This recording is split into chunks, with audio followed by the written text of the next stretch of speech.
Dave, you were the former chair of the Tennessee Valley Authority. We've got some of the biggest challenges going forward. TVA could be a big part of the solution. It could help us lead. Talk a little bit about where you see TVA and how they could help solve these problems for us. Well, I used to love the phrase that Senator Howard Baker always used. He thought that TVA should be a living laboratory.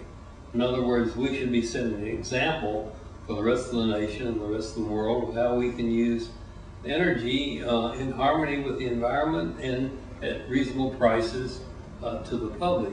And that's been the legacy of TVA over the years, and it can be its future. I mean, here we are in an age now where what are the issues? The price of electricity is important, but not as important as whether we can keep the lights on and survive. And so we have the global warming issue. And what is the cause of global warming? Well, it's primarily coal. TVA is one of the largest coal-burning utilities in the world. Also, we have real threats about nuclear power blowing us up. We're trying to get Iran not to build a reactor, and here, if the government's TVA builds them, what kind of example is that for peace on earth? It's a poor example. So what the Tennessee Valley Authority should do for the future is regain that role as a yardstick for what a utility should be, not what it should not be.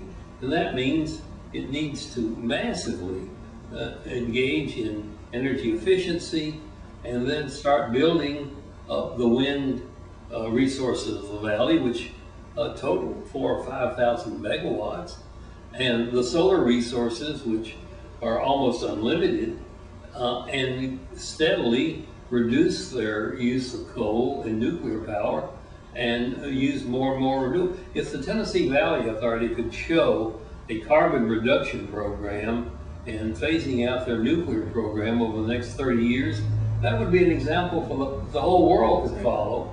And it would be a message that would be heard around the world, and it would be a reason, frankly, for the federal government to continue to own the TVA, because otherwise it's just another utility, and I don't understand why the federal government would continue to want to own it. It would probably in future years be sold off, but it's at a crossroads where it can regain its fame or lead us down the tubes, and I hope they choose to lead us into a sustainable future. Great.